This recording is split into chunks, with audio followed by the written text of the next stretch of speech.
What's going on, ladies and gentlemen? Welcome to another episode of the Ringside Rundown podcast. My name is Erik Vasquez, and joining me on the line is my podcasting partner in crime. She's the Marty to my Sean, the animal to my hawk, coming straight out of the Berg. She is Shay Hickson. Shay, what's going on, my friend? What is going on? We're finally getting some cold weather. We're finally getting into fall winter. It's great. It's Yeah, almost Thanksgiving. It's this almost is Christmas. more your time of the year that you enjoy the most, right? This is my time to shine. I can break out the flannels, I break out the beanies, the hoodies, which is sad because it's like that's my style, but then it covers my tattoos up. So my other part of me is gone. But Yeah, your oh, your self-expression is gone for warmth. part of it. Well, and it's funny because I see this hoodie that I've told mom about it. It might end up honestly being a Christmas gift for me. It's a hoodie that says I have cold tattoos under here. I'm just cold. I So I like think that. that might be one of my Christmas presents this year, but we'll see. But yeah, it's I promise I have cool tattoos under here. Really, I just don't want to die of hypothermia. Gotcha. Yeah, it's definitely the temperatures are starting to drop. It is almost the end of the year, and what an exciting year it's been in wrestling and for the Ringside Rundown. Just a crazy 2024, and 2025 is looking to get even crazier. So we're both excited. Yeah, it's just incredible to see how much this channel grows as the years go on because we've been doing this for what, like 3 years now, I think, at this point. Yeah. For it's been a while. It's been a very long time.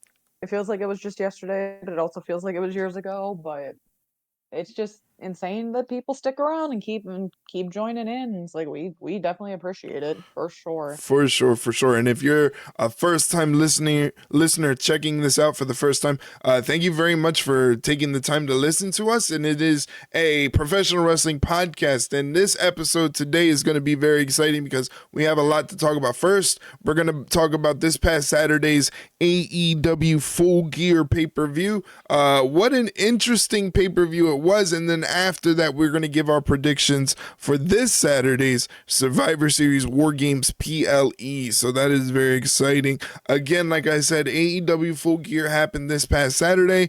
An interesting show. Like, there were good parts of it. It was like the typical AEW pay-per-view where there was like very good parts of it and then very parts that were just like, okay, I could have done without that. Well, I think the problem is, as you and I were kind of talking about earlier, it just they still haven't learned their lesson of 4 hour long pay-per-views. It's just you want to get excited for the main event, and you were excited for the main event, but after going through all of these matches leading up to it, you're just thank God this is on a Saturday and not a Sunday. Because if it was on a Sunday, people actually, some of us have to actually work the next day. It's just it is too fucking much. And then it's funny when you look at WWE, just even looking at the card right now, they have a whopping 5 matches on Survivor Series card. So they've learned their lesson. AEW sure hasn't. But I would agree with you. It was a decent pay-per-view. It wasn't like something's gonna go down in the history books as the best pay-per-view of AEW history, but it was good. It was serviceable. It wasn't terrible. Um, yeah, it wasn't really lighting the world on fire. Yeah, it was your run of the mill AEW pay per view. We're just gonna talk about the main show in particular, but obviously the big news is coming out of the pre show, and I don't know. You said you didn't get to catch the pre show, unfortunately, so you didn't get a taste of the Costco guys at all. I still have no idea who they are. I don't think I'm ever going to know because I just don't have the will to look that up. It's So just it's just a guy and his family, and they got a little friend called the Rizzler who's like 3 feet 5 inches tall, and he makes funny faces. It's fantastic. typical TikTok influencer then. Pretty much, you nailed it right on the Good. head. It's a social It's on. media, TikTok influence. But here's the thing: they garnered over 11 million views on social media for AEW alone. So this, in terms of a business decision, Uh, was very smart. it's just Typical influencer stuff. Just it makes you shake your head because again, you have people like me and hell like Mike where we're both just like, who the fuck are these people? Like that's not gonna incline me to watch the AEW pay-per-view, but also at the same time, I don't have a TikTok, so Yeah. that probably has something to do with it. But Hey, you got to get on the so, TikTok and you got to follow the Ringside Rundown on TikTok, ringside eh, underscore rundown on TikTok. We're over 1,000 followers, baby. yeah, nice plug. Very nice. You That was like a subtle plug. Very nice. you like that, you like that. But yeah, Very nice. that was the big story coming out of the pre-show. The main show kicked off with the four-way match for the AEW tag team titles. This one was very interesting. It was Private Party defending the titles against Kings of the Black Throne, Malachi Black and Brody King, the Outrunners, and the Acclaim. For me, what dominated the whole match was the dynamic and the dissension between Max Caster and Anthony Bowens. At first, I thought this was like a real legit beef that was going on. Yeah, they were definitely acting like it was, and the crowd was not having it. They, I mean, the fuck you caster chants. People are finally getting around to realizing that he's really not as great as he thinks he is, and it's just I'm not gonna say that like put the match in like a weird funk, but it was just something about it, and I can't really put my finger on it, where it was just like the crowd was not into it entirely. It was into bits and pieces here and there, but it wasn't like they weren't as into an opening match as they should have been. I'm not entirely sure why, but because the action wasn't bad, it was pretty much what you would expect from those four teams, but crowd just wasn't really buying into it, I guess. Maybe it did Yeah, have to do with Caster, who knows? But it was solid. Like I said, again, started off with the whole thing, like I said with Full Gear, it's solid, but it was just like, okay, cool. Like that was a decent opener. Could have right. had a different match, but I'll get to that later. But yeah, it uh is what it is.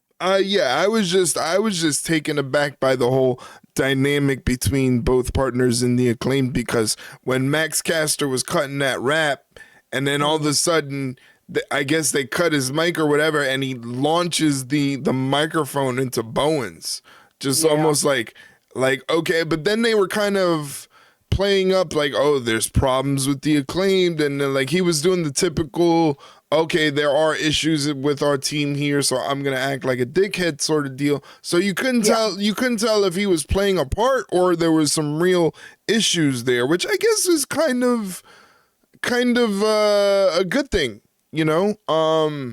Keep you And guessing. yeah, exactly. Keep you on your toes, keep you engaged, keep you interested with the whole thing. Again, with the match itself, Private Party retained the AEW tag team titles, like as we predicted, because it would not make sense to take away the accolade for Private Party so soon. Again, like you said, run of the mill, great opener, nothing too crazy, but still a solid opener. I gave this one 3.5 flames out of 5.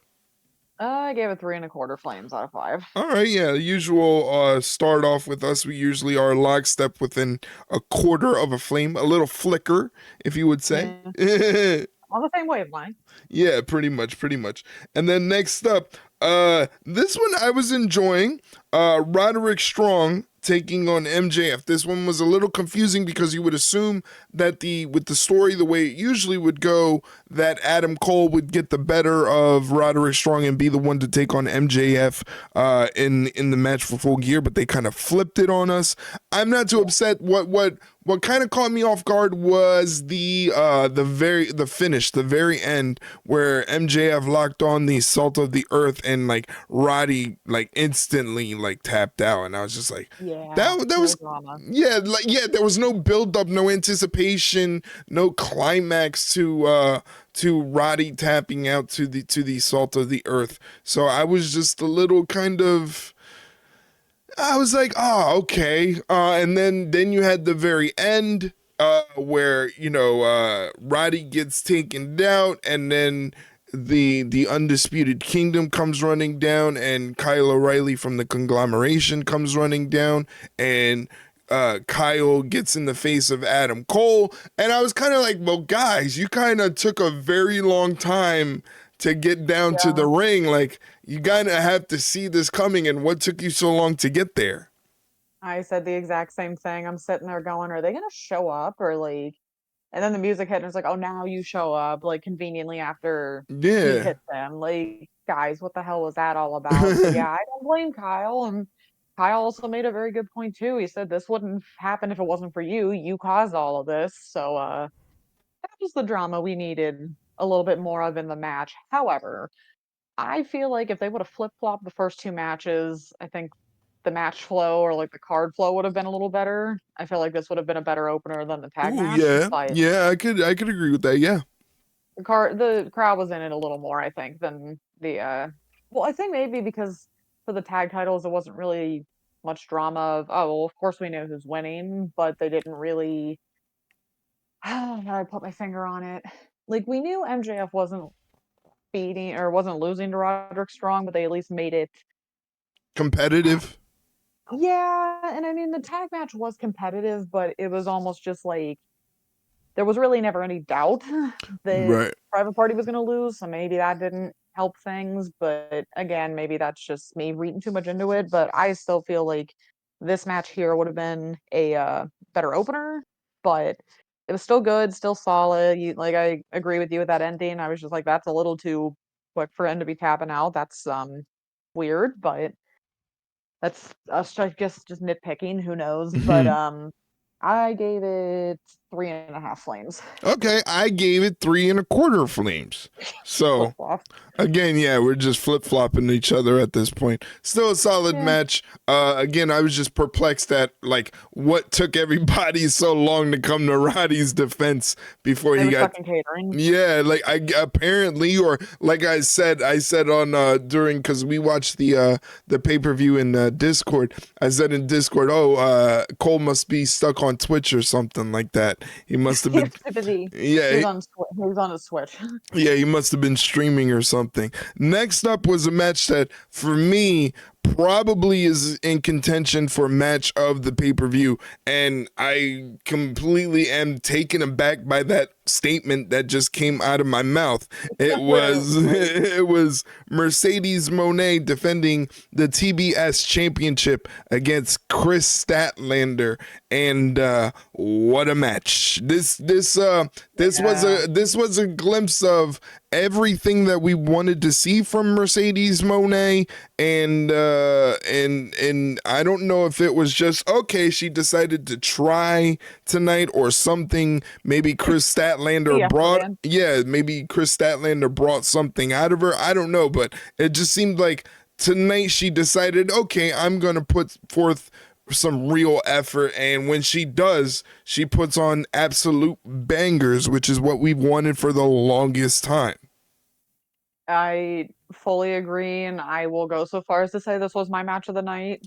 I mean, granted, there's one more that it was kind of neck and neck, but this one still I feel like was at least my match of the night. It was just I feel like we all just took a deep breath and went, "Fucking finally. Yeah. Finally, this is what been waiting to see." Um, you took the words right out of my mouth. Was it she just decided not to phone it in this week? Did she realize that I think maybe it was more or less she kind of had to put up or shut up at this point, Mm, where you had a clunker your first big match, which again, chalk that up to bad chemistry, whatever. We've talked about it 5,000 times on the show. She had that match with Sheeta, which was pretty good, but again, it's kind of hard to have a shitty match with somebody like Hikaru Shida, but the lights were brightest again on this pay-per-view, and I feel like she heard the rumblings. She's not stupid. She knows what's going on. She knew she had to deliver. Both of them had to deliver, or there was going to be some serious contention online more than there already was, especially directed towards Mercedes. So the fact that these two came out and had, like I said, for me, maybe some others, easily the match of the night, it was just like, thank God, thank God. It was just you had everything. You had the action, you had the competitiveness, you had the storytelling with the injury. it was just it was great. I fucking loved it. Um, as if anyone are finally catching up to speed on how great Stat is. This is the match you needed to see because she is that good. I've Yeah. known it. People are catching up as usual, but what else is new? So hopefully, at least for me, this propels Stat into the women's title now. She's been kind of stuck in the mid card secondary title kind of scene for what feels like for a while. So I think she deserves another shot at the top title, and I feel like she could hold on to it. And I hope sooner rather than later she gets the AEW Women's Championship. But it was a very good star making moment for Stab. Yeah, yeah, and again, to me, it was it. You know, there was some matches on that pay per view that were pretty good. We'll talk about them in a little bit, but this one's probably up there, and eventually probably would be my match of the night. I ended up giving this one 4.25 flames out of 5. What about you? 4.25 flames. There we go. There we go. Good. That's why Right we're on. Right partners. on. That's why we're partners. That's why. And the Yeah. next match of the night was very interesting in terms of the finish and who was the deciding winner of the contest. It was Switchblade Jay White taking on Hangman Adam Page, and looks like we're back in Mom's will. We're not in trouble. Say, I was gonna say this match fully almost cost us being in my mom's will, which Yeah. obviously everyone should know that's a joke, but I'm not even joking. When she came into town on Friday, because she always visits over the weekend, she walks into my apartment. As soon as I make eye contact with her, do I get a hi? Do I get a hello? Do I get a how are like good to see you? Oh no, I got my ass ripped right from the get go. What the fuck do you mean you guys didn't pick Jay? I can't believe it. You guys are out of the will. This is ridiculous. This is whatever. And of course she's joking, but it's just like I'm just sitting there and I'm like, are you done yet? Like, are you done after about like 10 minutes? And she's Yeah. like, I can't believe you would pick against him. And I'm like, it makes sense if that's clearly what they were doing. And clearly that's not what they were doing. I'm glad we were wrong. Yeah. I'm glad that we were back in the will now. Well, first off, I'm back in the will. You might not be so much based on another match later on, Yeah. but I always get in trouble. I'm used to it at this point. well, I feel like you know why though too, because you and I picked separately on one specific match in particular, and my choice saved me from getting taken out of the will again. You might be on thin ice.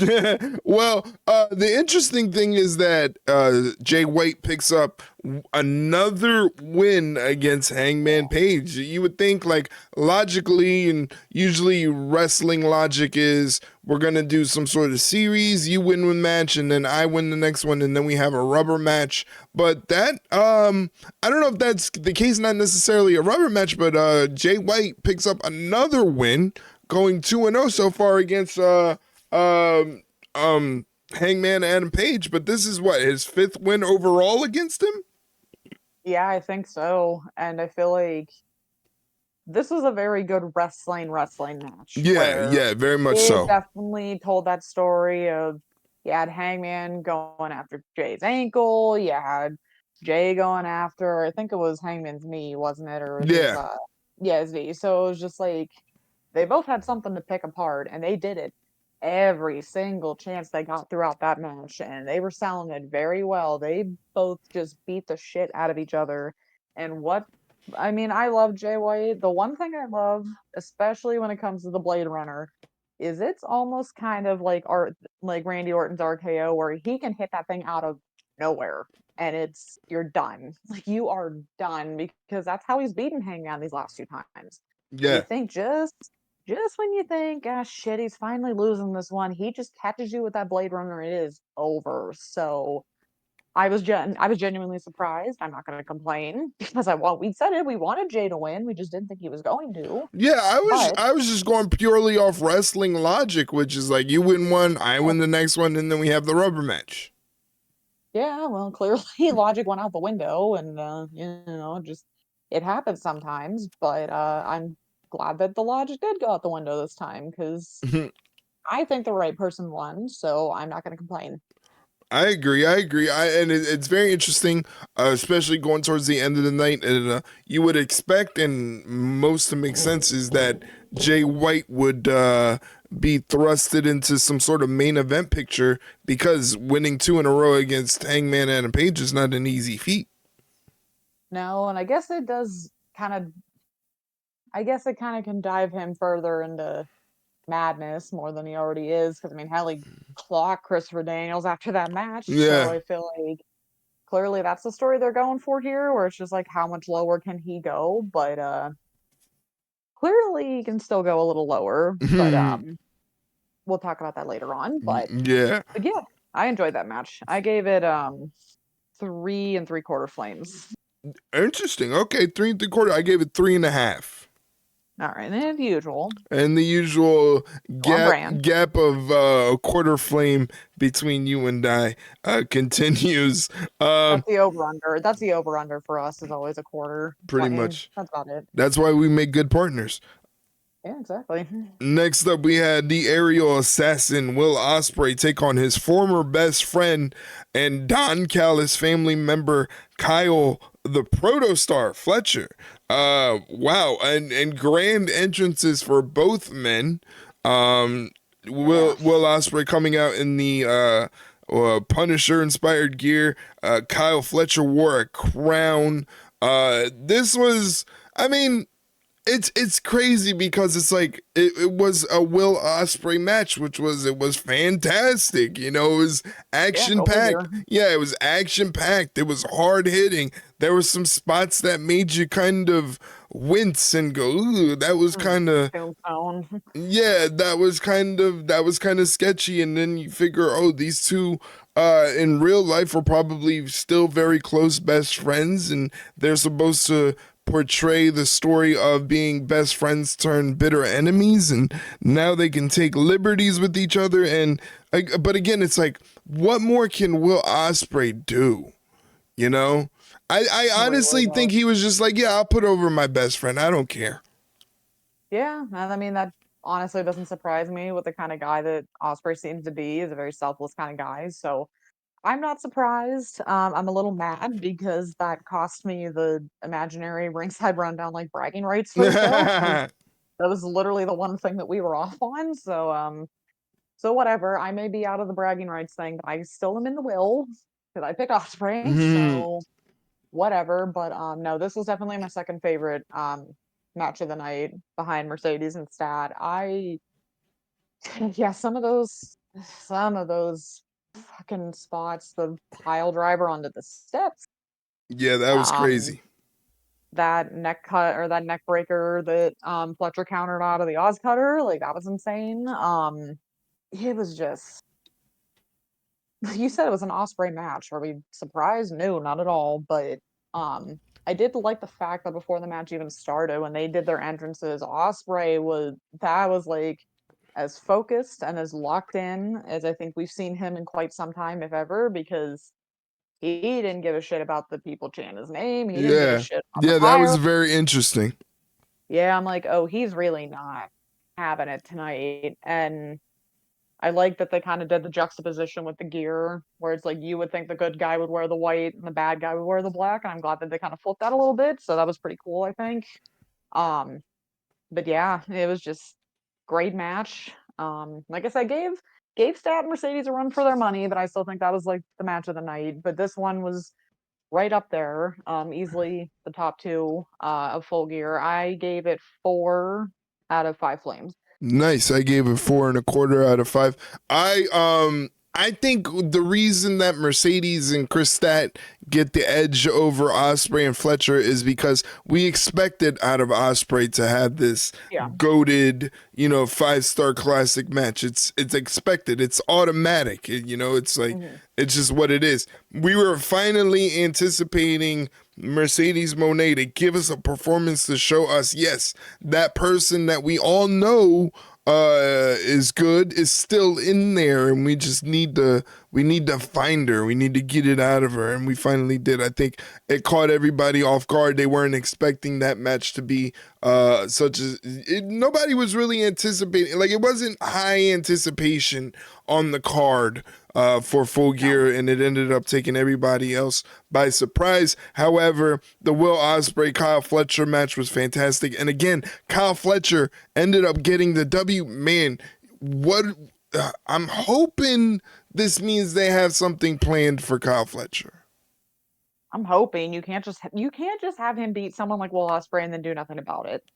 Yeah, Like, but give us more. they kind of do that sometimes. It Yeah, I does it know. does happen sometimes. Well, they can maybe break that curse with Fletcher, hopefully, question mark. I mean, I don't know. Yeah, I don't fucking know. Like, yeah, you yeah, want to give them the benefit of the doubt, but there are days. yeah. Oh, there are days where you just want to scream at them, but I hear you. I hopefully hear you. they've learned their lesson, but you Yeah. know. But again, it's a Will Ospreay match. Again, if we're going based off of just strictly match quality, I gotta say Will Ospreay is the ace of AEW because it's just Easily. consistent banger after banger after banger from Will Ospreay. Yeah. I mean, again, it's just like every time he's on a card, it doesn't matter if it's a collision, if it's a rampage, if it's dynamite, if hell, if they had AEW Dark still or whatever, you already know you're gonna get probably the best match of the night, I bar none. I agree. I agree. And now here we're moving on to something that I actually really want to talk about because Mhm. I don't know. Thinking about it, I didn't like this. I didn't like this. I didn't like the execution of this, and I'm talking about the champagne celebration between the AEW Women's Champion Mariah May and Mina Shirakawa. You just Uh, want to break my heart, don't you? You just want to make me sad all over again. it's Ugh, like it's not that I didn't like it because it's separating Mina and Mariah. I didn't like the no, execution. It's it I was did, weird. yeah, the execution of it was just not good. Not My good. thing, my biggest gripe with the whole thing was this shouldn't have been on a pay-per-view. This should have been on a Dynamite or something Yes, because, at yes. least for me, I don't know, call us old-fashioned, maybe, who knows? But last I checked, the face of your women's division, aka the champion, should most likely be, oh, I don't know, defending the title on pay-per-view and not on fucking Collision with Anna Jay. That could have easily been on the Full Gear card, and they would have been like, yeah, sure, I guess, but at least the champion's on the card. And uh I I mean, you honestly knew it was coming. You knew it was going to happen. I'm right, more shocked that Tony never showed up because I think a lot of people were expecting Tony Storm to show up, right. and he didn't. So that was weird. But I, yeah, there was just something about it where they just kind of, it seemed like it was too quick, Uh, at least for me, where it's like you blinked and it was just like, oh, okay, shit, we're doing this already. They just kind of like didn't really, if they were so hell bent on doing it on Full Gear on the card, make it more dramatic. mhm. Not, I'm gonna say one sentence, you say one sentence, that's it. Okay, we're done. Let's just like do the thing. Like build it up a little bit. Do something, or like have Mariah say or do something where people are like, "Oh no, it's happening. Oh no, it's happening," and then she doesn't do it. And then she looks like she's gonna do it again, and then she doesn't do it. And then maybe it's just like, okay, maybe she's just being really coincidental right now, and then she all of a sudden does it. Not, oh, well, we're just gonna flat out do this. Not even 2 minutes into the segment. Okay, cool. So the execution was just weird. Yeah. And then them fully not hitting the table initially going off the ramp. Yeah, that Not was great. crazy. I feel like I was watching it back. I'm thinking maybe Mina's Mina might have gotten caught on Mariah's shoulder when they fell initially because I'm like, how the hell does she start bleeding? And then when you kind of go back and look, they kind of like bounce when they bounce a little bit, you can kind of see her head bounce a little extra, so I'm thinking maybe she caught it off Mariah's shoulder. But Okay. either way, I'm just like, you could have done this so much better. But alas, they just had to break my heart Well, again. here's why I didn't like it. I didn't like it because it didn't follow. I feel it would have been better received if they would have followed just standard wrestling logic. If they would have had Mariah just crack Mina in the back of the head with the bottle, and then do something like powerbomb Mina off the stage into the tables down below, and Mariah is looking up menacingly and evil because she just turned on someone that she was supposed to love even more than she loved Tony Storm. I feel like it would have got the story over. It would have got Mina over as the sympathetic baby face that we're like, she didn't deserve this. She just was too pure and too innocent, and it would have got Mariah over not only as the evil villain of the whole story, but as the champion as well. I felt like having Mina kind of realize what was happening and turn the tables on Mariah was just overthinking it, basically. You know? Yeah, sometimes you just gotta go with what works. Right.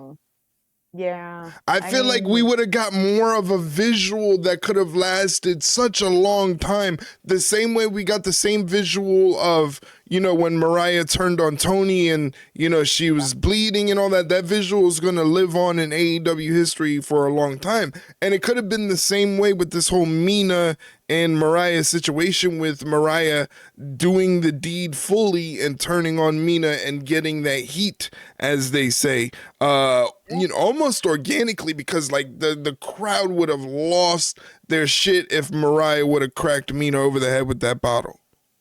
yeah, and then just have her like standing over Mina's dead body on the floor, Right, like have her exactly. up on the ramp, like that kind of stuff. Yeah. I felt like they And maybe didn't want Mina to look weak, but still, it's more, the I, story is more important.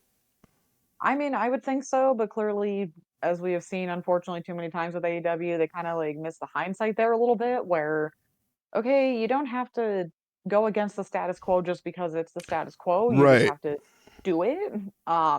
So yeah, they could have done it a whole lot better. I'm still looking forward to the match because I know both of them can go in the ring, so you know it's going to be a Oh, for very good sure. match. Yeah. They know each other like the back of their hand, so it's like this is going to be like, I mean, you could compare it to Osprey and Fletcher if it lives up to that kind of hype. Who knows? But at the end of the day, Mariah still did nothing wrong. I'm not Oh, gonna go against. wow. No, I'm not, no. That's always the Wow. joke with my mom. She's like, "You'll just like justify everything for her, won't you? You just love her so much." And I'm just Wow. like, and I sat there and I'm like, Mariah, I don't know if I can help you on this one. Like this one is a little like, Jesus. so this time maybe I'm like, this one sucked a little bit. So I'm like, Mariah, you're making it really hard for me here. You're making it really hard for me to like, Yeah, because what she did was pretty dastardly. yeah. I still love her though. Can't help it. Wow. But she's not making it easy sticking up for her, but I'll do my Interesting. best. Interesting. Wow. Don't act like you don't love her either. Like, come I mean, on. I do, but I love her from a distance because I know how evil she is. What, you don't want to get hit over the head with a bottle either? No matter how good they look, that's where I draw the line. They try to hit you over the head with a bottle. Yeah, because I Yeah. love him, but I don't love him that much. All right, fine. Well, yeah, that's just my synopsis of the champagne celebration between Mina and Mariah. I felt like it would have just, if they would have just done the logical wrestling thing, we would have got way more of a visual and way more an investment in the story from the fans going, "Oh my God, how could she do that to Mina?" And then you could retaliate with Mina getting her revenge and looking crazy like she was at the end of the segment and all that stuff. But it's AEW, and AEW is gonna AEW. Unfortunately. Yes. Next up, we had for the TNT Championship, we had the scapegoat, Jack Perry, defending the TNT Championship against Daniel Garcia. I was really looking forward to this match, but in the end, I felt like this was a match that could have probably main evented a Dynamite or a Collision. and it would have probably been better received. Yeah, it's just, well, once again, kind of going by what we literally just said with Mariah and Mina, the way they set that match up did not get that crowd into it the way it should have. Like, Jack Perry's matches usually go in the formula of like he's the cocky like rookie, I guess. So he tries to like stick up to the veterans and he's gonna give it to them, but then the veterans end up kicking the shit out of him for the first half of the match, and then halfway through he kind of realizes he has to like pick it up a little bit. This time he couldn't really do that because they're both kind of in the same boat. So they had to have him play the I don't know dominant veteran, I guess, and it just was so weird that it just made Garcia look like a chump for the first half of that match, and yeah, it didn't really help because yeah, Garcia got the crowd back into it when he started taking control and ended up winning it, but it was just like the lead up to it was not the payoff didn't live to up to expectations, I don't think. I I think that's the easiest way to put it. Yeah, I could agree with that. I could agree with Because that. you would have expected that celebration to be this big ass like deal and like all the pyro and everything. And it was just like they had it. He took the he took the flag from somebody and then walked away and they're like, all right, we're going to the next match. It's just like, okay, you would have thought that he only won his like fourth title, not like his first like big title win in AEW, and they just kind of made it seem like, yeah, whatever, it's not that big of a fucking deal. Anyway, moving on. Yeah, It was so weird. it It was was weird. just, I don't know. It was just, I Yeah. didn't like it too Yeah, much. I like I said, I felt like this match probably would have been better received on like a Dynamite or a Collision. Yes. As far as the match rating itself, I gave this match 3 3/4 flames out of 5. What about you? I gave it 3 1/4. That first half just killed it for me. Interesting, I interesting. know the one we're off on, but Yeah. And then following that match, we had a match for the International Championship where Konosuke Takeshita defended the title against Ricochet. And I got to be honest with you, on paper, you get really excited for this match. And the match wasn't yeah, bad, but it didn't really live up to what I expected Ricochet to be able to do, especially with an opponent like Konosuke Takeshita. nope. It was just like they didn't really.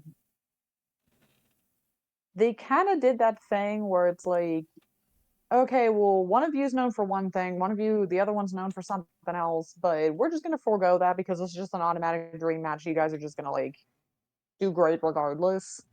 They didn't really play to either one's strengths too much, which was so weird. And then it was just like, I feel like it may have just been the pay per view fatigue for me. I don't know about you, where I'm just like, why is this going on as long as it is? It doesn't Yeah, get on it that. was kind of long in the teeth.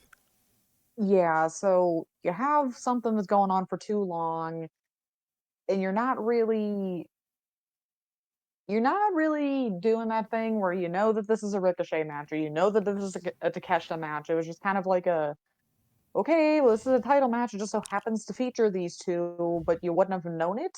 It just didn't feel like a match that either one of them should live up to and rise to the occasion for. It was just odd. It was just so weird. I don't know how to put it. It just felt off. Yeah, for me, I like I said, it felt like one of those matches that could have been a really good Dynamite or Collision main event. It didn't necessarily have to be stuck in the middle of this pay per view. As far as the match itself, I gave it 3 3/4 flames out of 5. What about you? 3.5 flames. 3.5. So we're pretty close again. Once again, We're and back on track. yeah, here's a match that I really enjoyed, and it was the Almighty Bobby Lashley making his AEW pay per view debut against Swerve Strickland, and this match was like super physical. Yeah, yeah. Just putting it mildly. Yeah, it was really physical. Yeah. I mean, that was gonna be I think the theme of that match from the get-go because obviously we love Swerve. However, we knew that he wasn't winning because you can't have somebody like Bobby Lashley coming in with all that pomp and circumstance and have him lose. Mm. you had to have him win, and then on top of that, you had to make a big deal about him winning. And him, I'm not gonna say necessarily ragdolling Swerve, but it was more or less like kind of taking care of him with ease for a little bit, Right. I guess. I don't want to say it was a squash, but it was just like he made it look towards the end. We'll say he made it look very easy. Like Yeah. put the hurt lock on, and it was like within seconds he was just done. He was M- out. Swerve was similar fine. So similar to MJF and Roddy. yeah, except thankfully Swerve didn't tap. He just passed out. That's just how powerful Lashley is. So Right. the job they did their job correctly. They made Lashley seem like a big deal where it's just like, oh shit, if he did that to Swerve, the most dangerous man in AEW, what the hell is he gonna do to like somebody else? And so they did their job. It was a solid match. Um I gave it 3.5 flames. It's gonna be interesting to see where they go from here because you put your hands on Prince Nana. You don't put your hands on Prince Nana. That was rude. But Yeah. Yeah, I didn't like that either, but I think 3.5 out of 5 flames is an accurate rating. I give it the same 3.5 out of 5. Again, super physical, and this is what I'm liking out of the Hurt Syndicate because it's Bobby Lashley and Shelton Benjamin too. Shelton Benjamin's matches have eclipsed anything he's done in his second run in WWE, and he's only had 3 matches in AEW. And every time Shelton Benjamin is on the screen, it's like, I need to see this. I need to lock it in because he's going to do something insane. He's just going to ragdoll whoever his opponent is. And I'm really excited to see if maybe the Hurt Syndicate will expand. yeah, Um, maybe. maybe add some new elements, some new wrinkle to it, you know. But again, Hopefully. the way it's running right now, it's very exciting. I'm very much enjoying what the Hurt Syndicate is putting out there, and I'm excited, like you said, to see what's going to go on afterwards for Bobby Lashley and Shelton Benjamin and MVP too. Yeah, and I'll be interested to see if Swerve gets any recruiting help to put them down or try to go to war with them because it's obviously not just going to be him. Right. He's going to need some help, so it'll be interesting to see if they bring anybody in to help him. For sure, for sure. And that brings us to the main event of AEW Full Gear 2024. It is Jon Moxley defending the AEW World Championship against the number one contender, Orange Cassidy, the de facto leader of Team AEW, even though he did not want to be the leader of Team AEW. I gotta say, this match, it was good, but it kind of borders on, is this a pay-per-view main event or is this a great main event for Dynamite or Collision? Yeah, and I feel like the problem is that it kind of went the way I think everyone expected it to, almost to a T. Right, too So it predictable. wasn't, yeah, where it's like, Orange is gonna get the shit kicked out of him. He's not gonna stay down. They're gonna have to like do something stupid. And you knew from a mile away when Claudio and Pac showed up and Wheeler's nowhere to be found. It's like, well, of fucking course he's gonna show up and cost him the match, and he did. And it's just like no shock. Like that's nothing new. Um, I feel like everyone cared more about what happened afterwards than the actual match itself. Yeah, but even It was that solid, was, yeah. chaotic. That was, I think, easy. I think it's pretty easy to say that that was probably the most chaotic end to a pay per view in AEW history because it was just maybe not. I'm not going to say like not a good or a bad chaotic, but it was just there was just so much shit that was Yeah, going on yeah. because first it's okay, well now you have Christian Cage showing up, and I'm like, can we please not fucking do this because I just wish he didn't have that thing to begin with because it was a mistake. We've talked about how it was a mistake, and then you have Hangman helping him out, and then you have Jay costing him that, and then it's just like back and forth, and then it's Then Darby in hits Darby their Allin truck with the with the car. car. Yeah. Like, for a quick sidebar on that, I am not surprised in the least that they were like, yeah, we wanted to use a stunt man, but Darby insisted he do it. I'm like, of fucking course he did. Uh, Why else would he be bleeding from the forehead after yeah. being in a car crash? I Like, don't even think he was bleeding. I think he might have knocked himself bloody oh, from the yeah, oh yeah. impact. Well, he was going fast. He was speeding in that parking lot, Oh yeah. Oh yeah.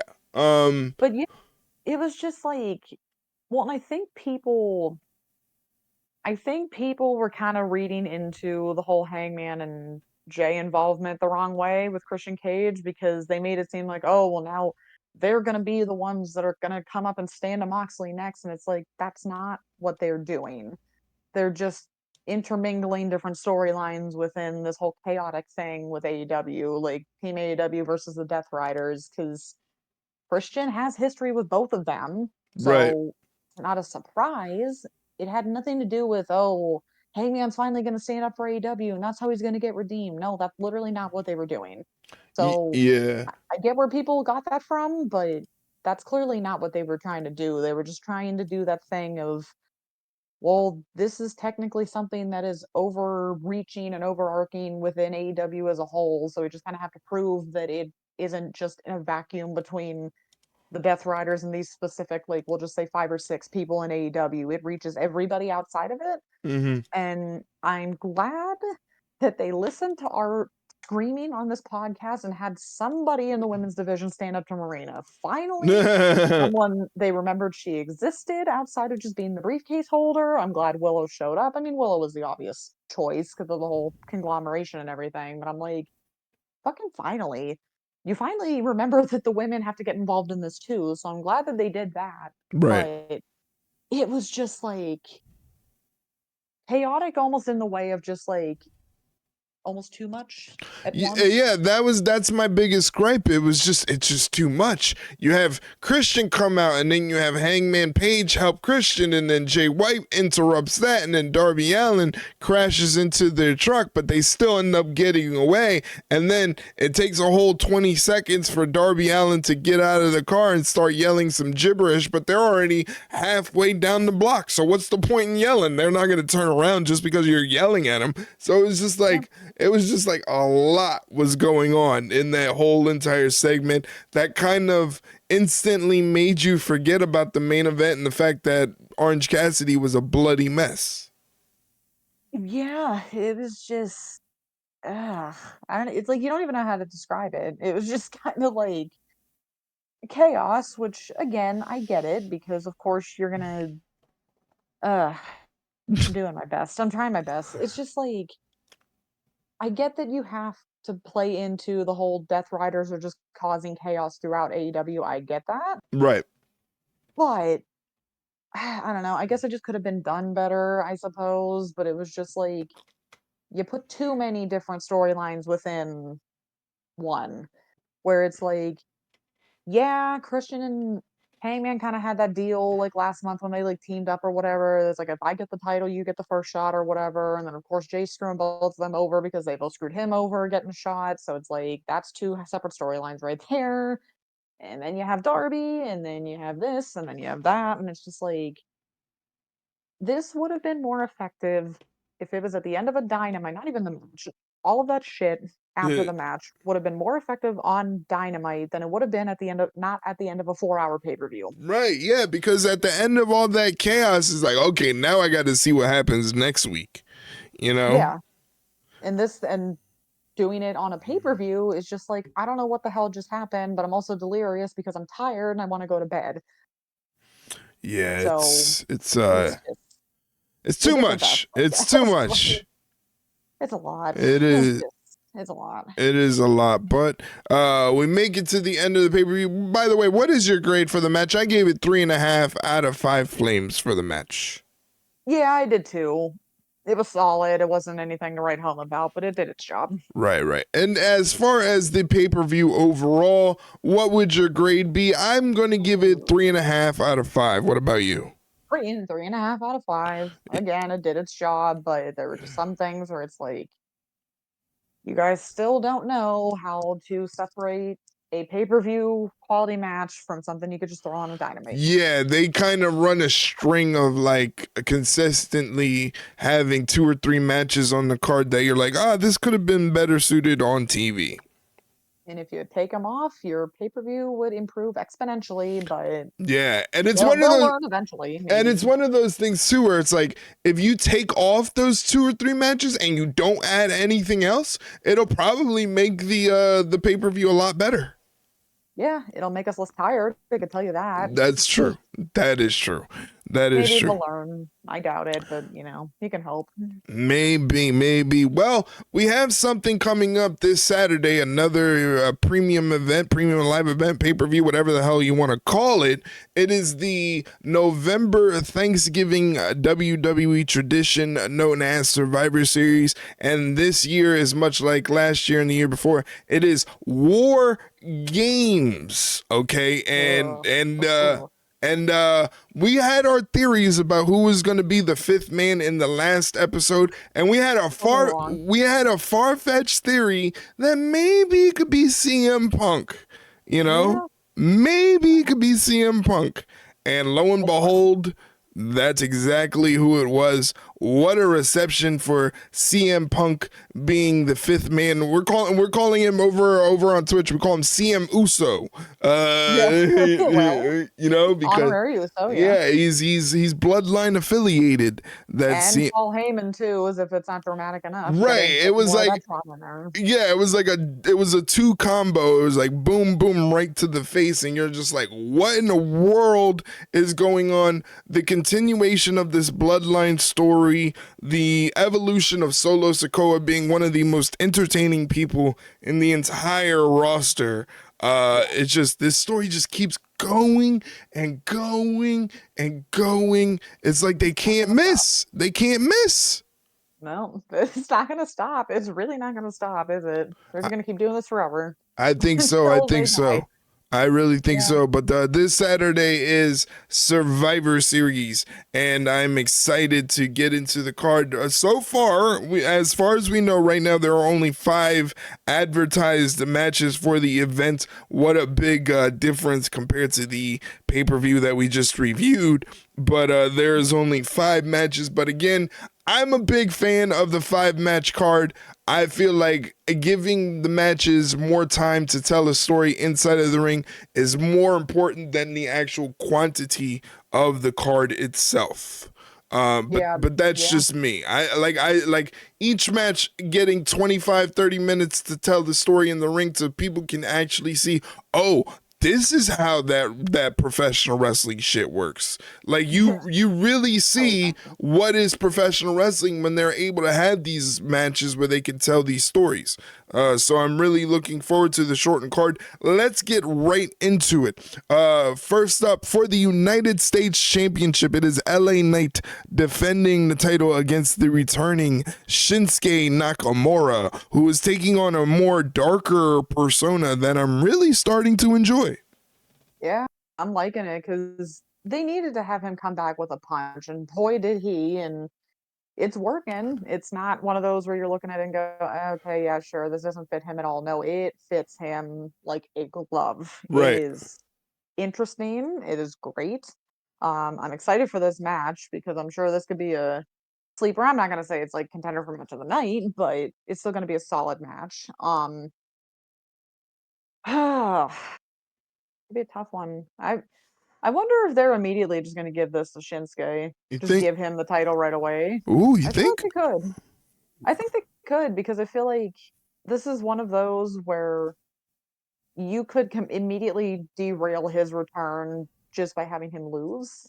So if you want people to take Nakamura seriously, take somebody like LA Knight out and take his title. I feel like that would be a bigger statement than, well, he put up a valiant fight, but in the end, he just wasn't as good. It's like, no, you want to punch right away, take that title off of LA Knight.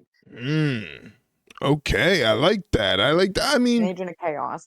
I think LA Knight still has that popularity factor. Um and you don't want the conversation to be, oh well, they kind of cut the legs out from his title reign before it could even get established. I think it's smart what they're doing to be like, well, Logan Paul only defended this thing like 2 times, so I'm gonna go out there and defend it on the regular and be a fighting champion. I think that's very smart, very easy, very logical for someone like LA Knight, and it works out very well. It's two sides to this. You don't want to undercut the legs out of LA Knight's title reign, but you don't also want to start off Shinsuke's return under this darker character under an L.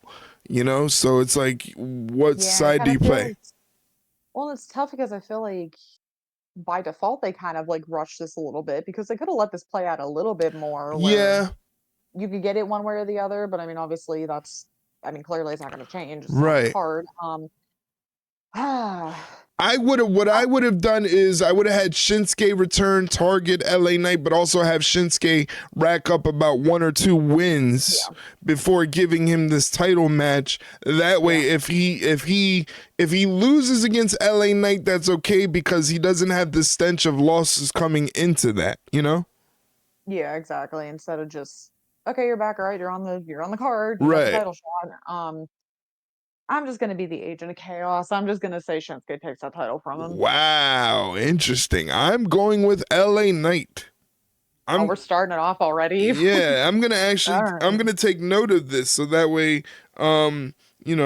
we can keep track of this.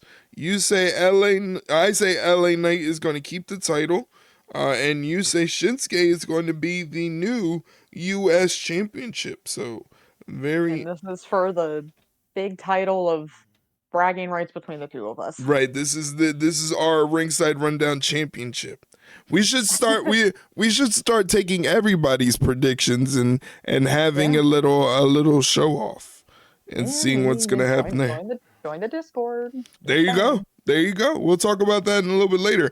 Next up on the Survivor Series card is for the Intercontinental Championship. It's a triple threat match. Braun Breaker defends the title against Sheamus and Ludwig Kaiser. Sheamus is a man who's going after the Intercontinental Championship, has never held it in his illustrious career. It is the one thing that is stopping him from being a Grand Slam champion. And Ludwig Kaiser is someone that is looking to step out of the shadows of Gunther, the World Heavyweight Champion, while still making Imperium a big household name. This is going to be a lot of fun. I expect this to be very physical. Sheamus is someone that really excels in these types of matches, triple threat matches, and then when he has someone like Braun Baker that he can actually be super physical with, he really shines brightly. So this should be a lot of fun. Yeah, I completely agree. This is gonna definitely be a fun one. I don't feel like I feel like this is the complete opposite of what we just had for this last match. I feel like they can't take it off of Braun Breaker already. I feel like they Mm, just I know how it was so easy of being the agent of chaos last time, but I just feel like when it comes to this one, it's just this is one where it's like okay, there's way too much like gas left in the tank on this right. where I just don't think you can have Breaker lose this one, even if it is a triple threat. I mean, him beating someone like Sheamus and Ludwig Kaiser is a big deal, but you got to keep the title on him. Yeah, That, I think this is a match that if he comes out the victor, it could be like a little feather in his cap, like a bright spot in his title reign to say he did this at Survivor Series. yeah, exactly. Yeah, so I guess we're both going for Braun Breaker. Yes, okay, now we're both on track All again. right, Now we're back on track. I'm making a notation of this so that way we can keep up with it. We just so that way, because I have a feeling I'm gonna come away with the championship, and we have actual documentation of it, so that's important. Yeah. We'll see. We'll see about that. All right, and coming up Get my revenge. after that is the very first women's War Games match where Rhea Ripley, Bianca Belair, Naomi Io Sky, and Bayley will team up to take on the Judgment Days, Liv Morgan and Raquel Rodriguez, Nia Jax, Tiffany Stratton, and Candice LeRae. I have a feeling this one might steal the show. Oh, I think so. This one, just off of the actual drama within Rhea's team alone, is gonna make this must watch because you got Bailey and Io. They have some history. Bianca doesn't really trust Bailey still. Naomi, I mean, I don't know about you, but I feel like Naomi may have had something to do with a certain somebody's injury. Maybe. I don't know. I'm pointing the finger when it comes to that, and obviously we're talking about Jade Cargill's injury. I'm pointing the finger at Bianca. Oh, I okay. think I think Bianca's doing too much to kind of try to distract everybody from the fact that she might have something to do with this. I mean, it's got to be her or Naomi or One one of the of two. those One of two. the two. I feel like Bianca's would make sense, but I feel like Naomi's would too because Naomi's like the like third wheel of like the big three. Like it's not even really it's sad. It's like it's not even really the big three. It's Bianca and Jade. No, yeah, Naomi's there too. So I mean, if you want to get out of the spotlight, take get rid of one of them. But it is still a bit of a shame though that this had to happen that way because it's like, damn, I would have liked to have seen what Jade could have done in the War Games match, but obviously she is hurt and they said she's out like indefinitely. Like they don't Yeah. know when she's coming back, so that sucks. But Wow. Bayley is always a solid choice for anything. She's always going to go with the flow. She's always going to like be the team player. So I'm not mad that she's in this match. I think we should take a step further. I feel like we need to pick like who's going to be the MVP of the match and then who's Mm. obviously going to win it. I feel like there's a couple choices here. I feel like the MVP, I feel like most people are going to go obviously with EO right away because you know she's gonna like get in the trash can. She's gonna jump off the cage in the trash can as she does. I say, hmm, I feel like it's gonna be Bailey or Candace because Mm. I feel like these two are gonna be like the ones that are kind of overlooked a little bit. Like they're the underrated ones in this match, but they would be what I what Dakota Kai's always been in the War Games matches, where I've always said she's the MVP of every War Games match she's been in because she would take all the big bumps, she would do all the big spots, she'd get her ass handed to her, and yet still not die. Um, I feel like those two, Bailey or Candace, would be that role in this match. I feel like I'd lean maybe more towards uh possibly Bailey, but I'd like to see Candace have like a bigger role. Mm. Um, as far as the match as a whole, for my sanity, just give it to Team Rhea. I feel like it might be kind of a little bit of like a comparison, or maybe not a comparison, but just like a slight repeat of what happened with all the big drama that her team had in War Games years ago with Dakota turning on her, and then it was just like her and Candace after a while. I feel like they could kind of do that again, just more with like the infighting within the team. But I feel like Rhea would be like the person to get everybody and rally all the troops together. So I'm gonna go with Team Rhea, and I feel like Bailey or Candice is gonna be the MVP of the match. Interesting, interesting. In terms of who am I think the MVP, I'm gonna go kinda in the same vein as you, in terms of picking somebody that's different kind of than you would expect to be the MVP of the match. I'm going to go, well, you said Candace or who else for MVP? Bailey, Bailey. Can I'm because again I'm making a notation of this, so that way I have bragging rights when when uh you win, yeah, when I uh, when I win the ringside rundown prediction championship, you yeah, okay, know. So I'm we'll see making a about that. notation. For me, I'm gonna go with the MVP to be Tiffany Stratton. I That's think a good choice too. I think this is going to be her coming out party in terms of her popularity, which is already through the roof, is going to skyrocket even higher. And she's really going to show that she can do something. And what it's going to do is it's going to help her in terms of, okay, maybe they can start revving up the idea that she's going to cash in on Nia Jax.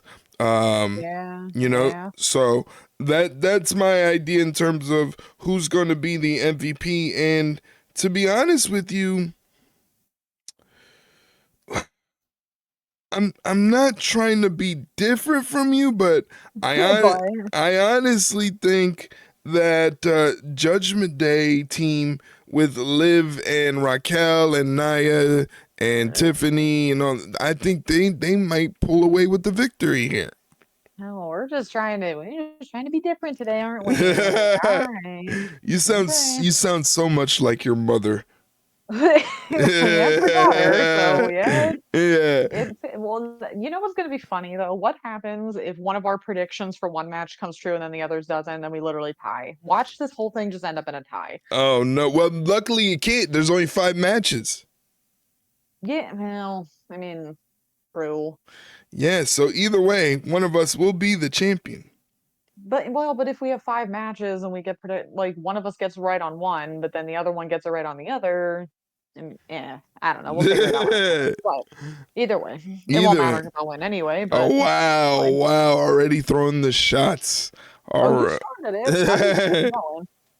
Well, here's the match that I know you're excited to talk about. It is for the World Heavyweight Champion. It is Gunther defending the World Heavyweight Championship against Damian Priest. I gotta say, Damian Priest has been dog walking Gunther for the past like 3 weeks now. It's like it's been all Damian Priest. It's kind of making you wonder. It's like, are they gonna do this again? Are they gonna, You think they'll actually do that? Do you think they'll pull the do the trigger? thing? I feel like if I don't say yes, I'm out of the world permanently. So we have to be careful. I For don't your want. safety. I'm not dealing with this shit again. I don't want to do this. Like, I don't know. I mean, I feel like it'd be kind of silly for them to make Damien look like this and not have him win, but then I also wouldn't be surprised if we just can't get rid of Judgment Day and they kind of fuck him over again. Ooh, I didn't even think about But it that way. I hate it because I'm just like, I don't want to get yelled at again. That's more or less the pick. I don't want to get screamed at over Don't this. pick out of fear. Don't pick out of fear. Everything will be okay. I mean, in a perfect world, I would like Damien to win because I mean, Gunther's kind of lost the facade. Like, Yeah, like it doesn't have that same aura it did when he was the Intercontinental Champion. no, exactly. So it's like, well, Yeah. so I mean, if it would happen, it wouldn't really be too far out of the realm of possibility here. Fuck. Um, mm. What's it gonna be? No, what do you think? I don't. What do you think? I'd like to know. Me, I'm going with logic in saying that they don't want to take away the title from Gunther off the rip already. They kind of want to emulate what he did with the Intercontinental Championship and give him a long title reign. So I'm gonna go with Gunther. Well, you're out of the will then. Yeah, but but like I told your mom too when she was yelling at me. I said, this is probably not going to be the first, the only time that you're going to yell at me anyway. So I'll take my lickings right now. I mean, I'm used to it at this point. This is nothing new. Well, remember we did say, I said, oh yeah, we're back on the will, and you're like, yeah, that'll probably change. I'm like, oh yeah, we're gonna fuck that up quickly. And Yeah, it only took me about less than a week, so. Yeah. Okay, hopefully this saves me a little bit. I feel like it'll be Gunther, but it's not going to be clean. I feel like the Judgment Day is going to do something because they can't just seem to let the storyline go. So I feel like they're going to screw Damien over one last time. Gunther with interference. So she can't get mad at me. She can't get mad at me. I want him to win, but when the odds are stacked against him, what do you want? I can see that. I feel like that's a little bit of a cop out, but I respect it. The truth though, I mean, I'm gonna get fucking yelled at anyway. Whatever, just deal with it. All right, so that takes us to the main event of Survivor Series War Games. It is a War Games match where the OG Bloodline, Roman Reigns, the Usos, and I can't even, Sami Zayn, and someone that's not an Uso, CM Punk, but he is a Paul Heyman guy. They're going to team together to take on the new Bloodline, Solo Sikoa, Jacob Fatu, Tonga Loa, Tama Tonga, and Bronson Reed. This match, I feel like it's going to be a chaotic car crash. Oh, that's putting it mildly. I feel like, so remember when I said with the women's War Games match that there could be some infighting on Rhea's side, but she's going to be able to rally the troops and they're going to prevail? Correct. I feel like that is exactly what's going to happen in this match, except the Bloodline's going to take advantage of that. So there's just way too many egos on Roman's side, and I honestly think it's going to be something where they might build off a Roman Reigns CM Punk program from this, by your prediction. I'm thinking because we know Punk doesn't always play well with others, especially when his ego gets bruised a little bit. Right. And Roman also doesn't want his ego bruised. So you have two of the biggest egos in this company on the same team and you expect them to get along? Okay. And one of them's a hothead, like an extreme hothead. So no matter what Sammy and the Usos do, I don't think these two are gonna get at like avoid fighting each other or like just doing something dumb. So I feel like both War Games matches are gonna have the same kind of like formula and drama. However, one's gonna be able to overcome it and the other one's not. So I feel like the Bloodline's got to take this one. I think. So you're going with the new bloodline. Yeah, the new Bloodline. Wow, interesting. The new bloodline. Whoa. Yeah, they were just full of surprises tonight. Yeah, I tell you, because here's the thing. I'm thinking, again, I'm just using wrestling logic and going, they gave the new bloodline the big deal at the last pay-per-view with Solo getting the win and pinning Roman. But I feel like ultimately they want to get this thing right back on track with having the OG bloodline, which is the more popular out of the both of them.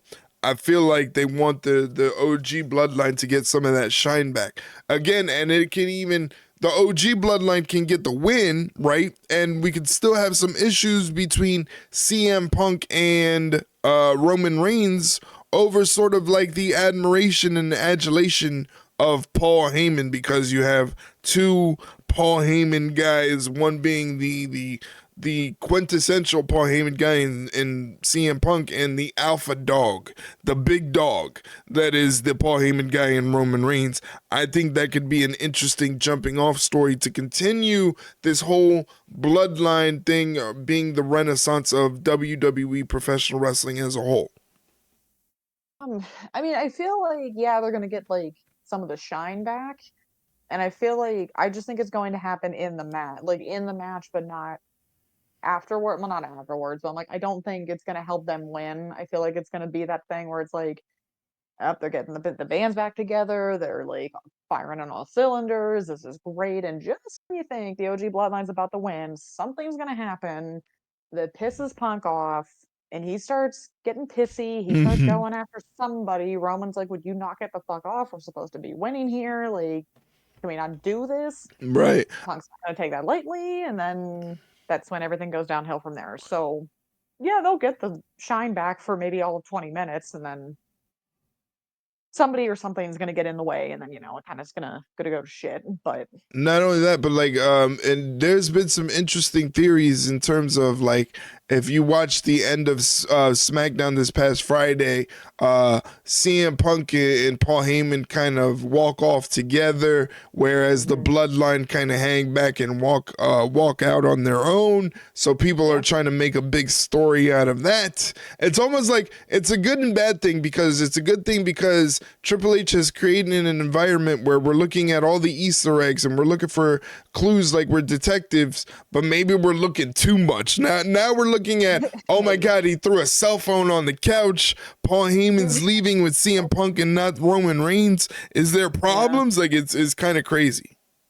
I feel like he knows that he's doing that on purpose, and he just really just wants to fuck with us. Where it's like, if you subvert the expectations and you subvert, oh well, I'm gonna show you what I'm doing in my right hand, but you don't know what I'm doing in like with the left hand. So it's like he knows what he's doing. He's not stupid. He Yeah. wants you to be so confused and guessing until the end, where when it does happen, you're out there like, ah, damn it, I knew it all along, or oh wow, I really wasn't expecting that at all because these Easter eggs showed otherwise. So he's very good. I mean, they didn't call him the cerebral assassin for no reason. He knows how to fuck with you, Yeah. and that's how he gets paid the big bucks. You're not So lying. You're not lying. So there you have it, ladies and gentlemen. Those are our predictions for this Saturday's Survivor Series War Games PLE. We're going to be hanging out. Obviously, we're going to be watching that because it's a big show. But me in particular, I'll be doing a live reaction stream over on Twitch, twitch.tv/ringside rundown. So make sure that you tune in if you want to get my instant reaction to what is happening on the show. Again, it should be a good time. I'm excited. I'm sure you're excited as well. I am. However, I'm gonna have to watch like the replay of it because lo and behold, we have a hockey game Saturday night. Hey, Yeah. hockey is life, apparently. I mean, it's a very painful life. Penguins are making it really hard for me right now, but Well, you know but what yeah, else? What else would make it harder is if I would win the prediction game that we have for Survivor Series. Just to go over it really quickly, for LA Knight versus Shinsuke Nakamura, that's for the U.S. Championship. I have LA Knight retaining, and you have Shinsuke Nakamura becoming the new United States Championship holder. For the Intercontinental Championship, it's a triple threat where Braun Breaker defends the title against Sheamus and Ludwig Kaiser. We both have Braun Breaker retaining the Intercontinental Championship. For the Women's War Games match, you have either Candice or Bailey being the MVP of the match. I have Tiffany Stratton. You have Team Rhea winning the Women's War Games match, where I have Team Judgment Day winning the War Games match. And for the World Heavyweight Championship match between Gunther and Damian Priest, we both have Gunther, but you have Gunther with interference. I have Gunther winning clean. And in the main event, the New Bloodline taking on the OG Bloodline inside of War Games. You have the New Bloodline, Solo's Bloodline, taking the W, where I have the OG Bloodline taking the W. So we're going to see which one between the two of us is going to take the Ringside Rundown Predictions Championship. And then for the next pay-per-view, for December's pay-per-view, we'll figure out a way to include all of you guys in one. How's that sound? yeah. I feel like this is the most like opposite we've been in our like predictions so far. I I feel like think I can't so. remember a time. We only have 2 out of the 5 matches that we both have predicted correctly. So this is gonna be a wild one Yeah, for because sure. usually it's like 4 out of the 5 we Yeah. always are together on. But this is, like you said, only 2 out of the 5 matches do we have the same picks for. So it's going to be very interesting indeed. Like I said, I'll be doing live reactions for the show on twitch.tv/ringside rundown. Also, as Shay mentioned earlier about the Discord, if you're a Twitch sub or a moderator, whether a moderator on Twitch or in the Discord, you have access to a secret part where you can watch Survivor Series War Games as I'm doing the live reactions. It's available there for you. And like I said, it's for Twitch subs and moderators. So make sure you head over to twitch.tv/ringside rundown, where you can subscribe to the channel and support Ringside Rundown and improve the content. This podcast in particular is available all across the board on whatever platform that you use to listen to podcasts. But if you can't find it on your platform of choice, just hit us up on social media, whether it's Twitter, Instagram, or Facebook at Ringside Rundown. Let us know what platform you use. We'll try to get you a link to that platform on a silver platter, but the caveat is you have to give us back the silver platter because we only have one and it's very expensive. The silver platter. The silver The silver platter. It was one of one. purchased by Shay's mom, so we have to Yeah. get it back. If we don't get it back, she's gonna put a hurting on us. A hurt We're gonna syndicate be out of the style. world. Yeah. We're gonna be out of the world permanently at that point. Yeah, permanently, both permanently and physically out of the will. Hurt syndicate style. I could just imagine your mom putting me in the hurt lock. Yeah, and she would too. And I'd be right there with you, unfortunately. You'd be dead. Like I said, you can check me out on Twitch, twitch.tv/ringside rundown. I do live reactions for all WWE TV programming and PLEs, and I do live reactions for all AEW TV programming. So once again, check me out, twitch.tv/ringside rundown. And if you want a fun, non-toxic, non-judgmental space to talk about wrestling, other hobbies like music, movies, TVs, and gaming, whether you're a content creator, come check us out on the Discord. The Discord link is available in the description for you to come join us. Like I said, we're also doing on Thanksgiving, being that I don't have any plans, we're doing an all-day marathon thing where I'll be watching the stupid Macy's Thanksgiving Day parade. We'll be watching some football and some movies. So if you have no plans for Thanksgiving, maybe you don't have anybody to hang out with, why be by yourself? Come hang out with us in Discord. We're going to be watching movies and all that fun stuff. If you want to talk to me about wrestling individually, you can hit me up on Twitter or X, whatever the hell you want to call it. It's at Erik Ringside. That's at Erik, ERIK, Ringside _. Shay, where can they get in touch with you? You can find me also on Twitter, X, whatever we want to call it, at Shailene Hickson 21. There you go. You can go ahead and follow her. She's got a whole bunch of stuff. Like, her life is way more interesting than mine is. Mine is just a bunch of funny shit. She's actually out there doing stuff like going to hockey games and having a fun social life. I do my best. That's probably why I'm tired all the time. I barely have any free time to myself, They, but, you know, we they, do it. there you have it. Well, next week we'll be back. I don't know. What are we gonna do? Are we gonna do like a half questions, half review of Survivor Series? What are you feeling like? Oh, who knows? That'll probably change within the next week or so. I don't know. We'll revisit it on like We'll figure it out. Monday. We'll do like our usual. We'll communicate with each other to bring you one of the best, if not the best, wrestling podcast on the entire internet. How about that? What about that claim? You know? I mean, I'm wrong, but Well, thank you guys very much for listening to this episode of the Ringside Rundown podcast. Share it amongst your wrestling friends, and we will talk to you on the next episode. Thank you very much, guys. Take care. see you later, guys.